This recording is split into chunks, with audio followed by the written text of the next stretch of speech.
સવાલ જે અહીંયા આગળથી આવ્યો છે મુકેશભાઈ પટેલનો, અને આઈટીસી પર એમનો સવાલ છે.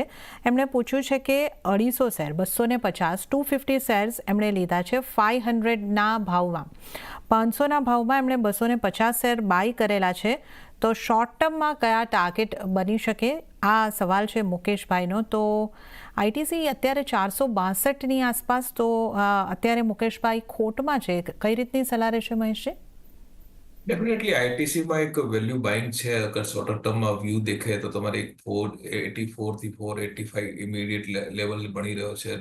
લોઅર સાઇડમાં સ્ટોપ લોસ જોવે તો તમારે 448 ને કરીબ રાખે.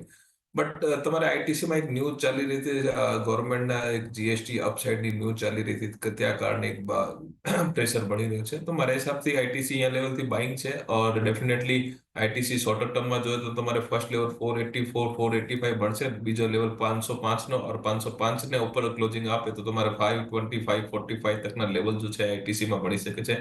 और मीनवाइल अगर તમારા વ્યૂ 12 મહિનાનો રહે, 9 થી 12 મહિના રહે, તો 600 તકના લેવલ જો છે આરામથી આઈટીસીમાં આપણે જોઈ શકે છે. આઈટીસીમાં મોટા બિઝનેસ છે, ડીમર્જર પણ એક્સપેક્ટેડ છે.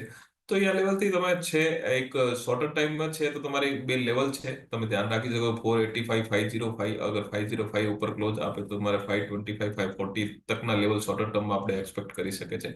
બટ ટ્રેન્ડ એક બારનો રિવર્સલ થાય તો પાછા પડશે. ટ્રેન્ડ રિવર્સલ તમારે 468 થી 472 ને ઉપર ક્લોઝિંગ આપે ઓર સસ્ટેન કરે તો તમારી ટ્રેન્ડ રિવર્સલ અહીંયા લેવલથી પાછો થશે.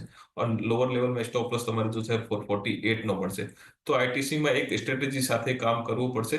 બટ એક સ્લો કાઉન્ટર છે અને સ્ટડી કાઉન્ટર છે. મારા હિસાબથી લોંગ ટર્મ રાખો તો જ્યાદા સારો રહેશે. ઓકે, તો જે રીતે આપણે મહેશજી આપને જણાવ્યું કે એક ધીમું ચાલતું આ કાઉન્ટર છે, તો લોંગ ટર્મનો વ્યૂ તમારે રાખવાનો રહેશે. તો આ એક ધ્યાન રાખીને તમે આઈટીસીમાં હોલ્ડ રાખી શકો છો. આગળ